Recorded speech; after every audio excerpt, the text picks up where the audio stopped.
everyone, today we are going to discuss about sound. Sound is a form of energy which can create a sensation in our ears. So let's make a start with the production of a sound and propagation of the sound. How sound is produced and is propagated, and the first phase of sound production, I can say that it is produced by a vibration of the object. When the object is vibrated, actually a particular particle is vibrated here, and during the vibration it is displaced from its equilibrium stage, and this creates a vibration of its adjacent particles. And when adjacent particles are vibrated, it creates a huge amount of displacement from its position of rest, and the maximum displacement is known as amplitude. After this displacement, these particles come back to its original rest point, and this process to and fro movement of the particles actually creates a disturbance in the medium, and this medium is caused by the high pressure along with the low pressure. The high pressure is called as compression, and the low pressure is called a rarefaction. This compression and rarefaction simultaneous process creates the disturbance of the medium by the vibration of the object, and in this way the propagation of the sound is caused, and mechanical wave is propagated from the source of the object, from the source of the sound to the ear. In this way we can say that there are two types of waves. So let's begin with the first type, which is longitudinal wave, and the second is transverse wave. Let's have a look to this diagram. This is longitudinal wave and this is transverse wave.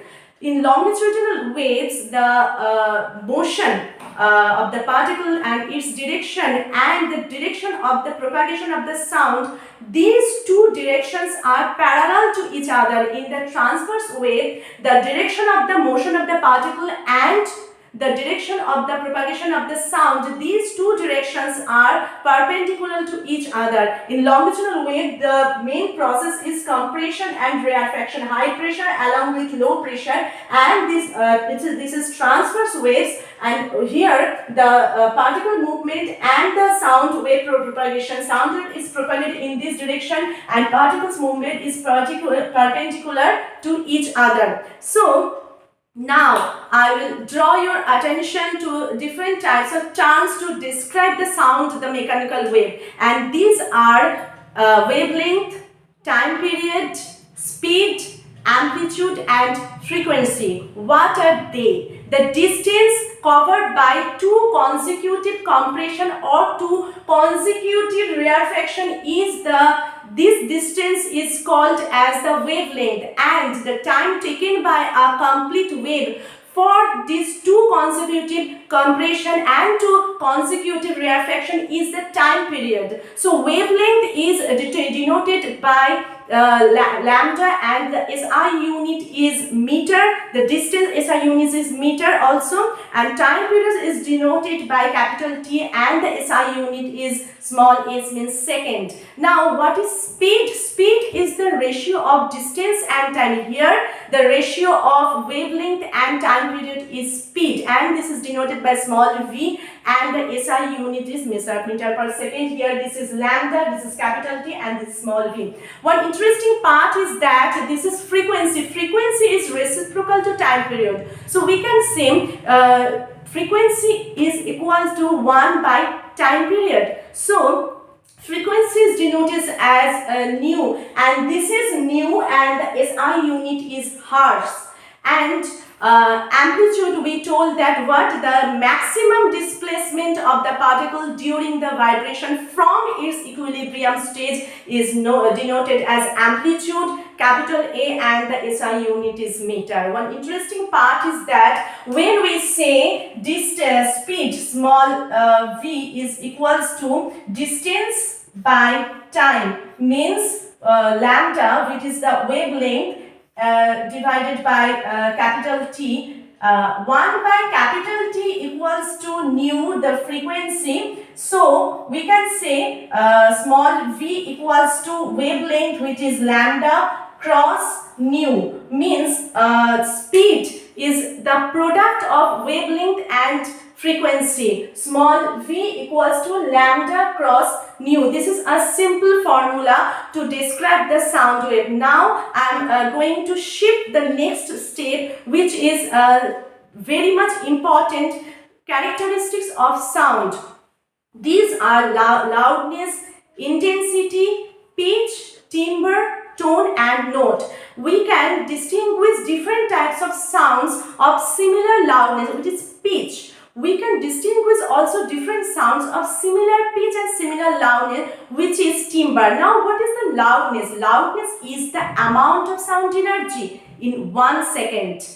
So, we can draw your attention to frequency. Frequency is the number of complete wave in 1 second. Here, the amount of sound energy in 1 second is loudness. So, it is denoted as decibel. And what is intensity? The amount, the measurement of the sound energy in 1 unit area is actually intensity. Intensity can be denoted by watt per meter square. Okay, area for meter square and watt per meter square is intensity. So, what is the difference between tone and note? When the sound energy is with single frequency is tone. When there are different types, many kinds of sound frequency, so this is denoted as note. This is the main difference between tone and note.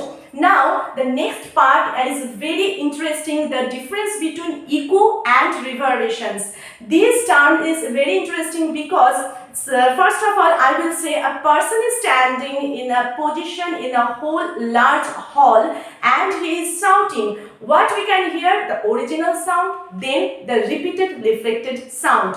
A distinct repeated reflected sound can be persisted in our brain for 0.1 second. So the interval time between the original sound and the distinct reflected sound is 0.1 second. So what is the distance between this original sound and distinct echo? Means distinct reflected sound is echo here. So we can say the distance is the product of speed and time. The speed of sound is 344 meter per second and the time is here 0.1 second because this is the interval time between the original sound and the echo. So the distance between original sound and echo is 344 cross 0.1 second, 34.4 meter. This is the whole total distance between the person and the wall of the hall. So actually this is from the person to the hall and from hall wall to the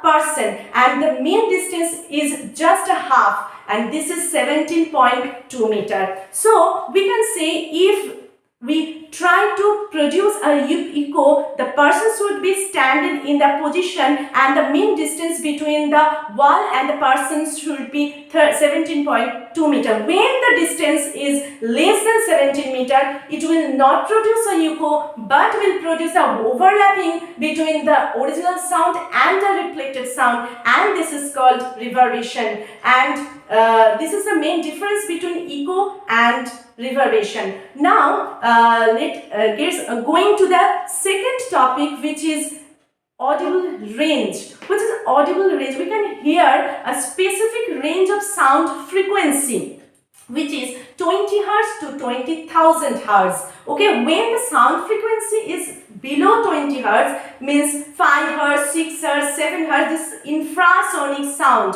What's there is when earthquake is going to happen, the sound frequency is produced there 5 Hz, and this is only felt by rhinoceros, elephants, other animals, by which feeling these infrasonic sounds they can go away from the epicenter, but we cannot be aware of the earthquake, we cannot feel the infrasonic sound. So when the sound frequency is above 20,000 Hz, this is ultrasonic sound. Ultrasonic sound is used normally in the ultrasonography techniques, and it is used to investigate our internal body organ defects.